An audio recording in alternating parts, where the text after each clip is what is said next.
Just you all been talking about it, but the adjustments to the rotation, just kind of consistently, you guys have handled those well throughout the month, just through some different injuries. What has allowed guys to be successful when they have had to change roles kind of on the fly like that?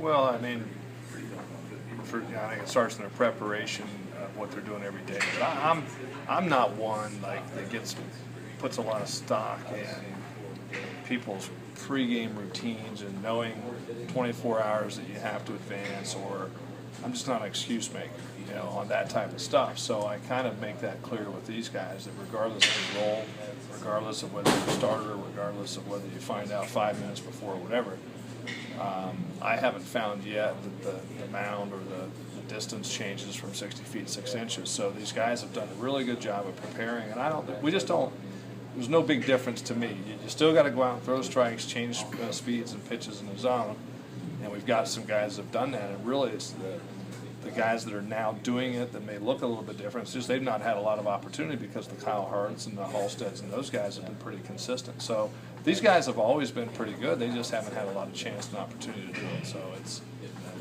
but it's not, I don't think it's anything earth-shattering. It's just they've done a good job of preparing for their opportunity. Now they're taking advantage of it.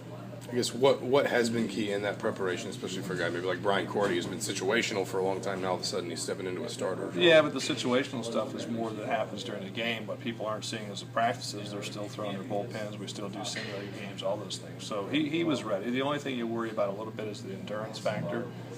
But he got us through. What was it, 5 the other day? I can't remember, 5 or 6 the other day. So it's just the daily preparation, the weekly preparation.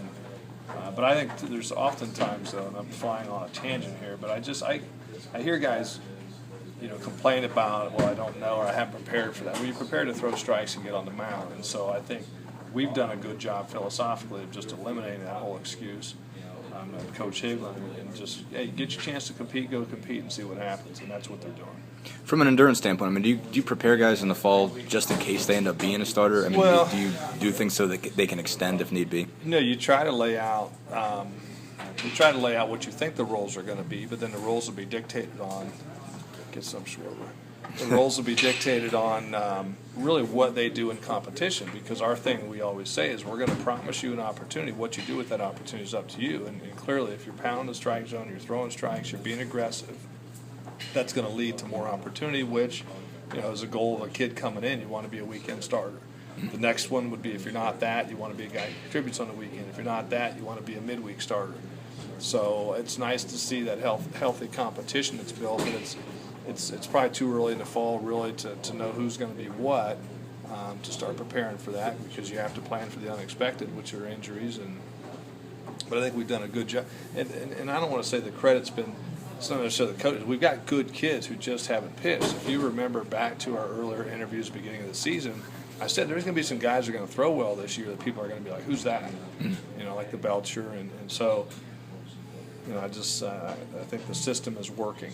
The depth you've built in order to have that happen, and I know some of this comes with recruiting, some comes with player development, but how crucial has that been to you guys? And I know that's been a cornerstone, is it not? Yeah, no, and I'd say it really is a combination. Some of it is recruiting, and some of it is development. But we were just talking about that in the office the other day.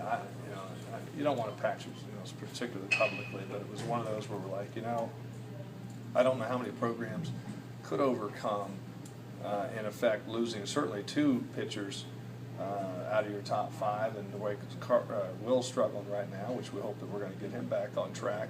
Really 3 out of your top 5 from last year, but it's just a tribute. I think Coach Higgy's done a fantastic job. He's a very positive guy in keeping these guys on track physically, but also mentally.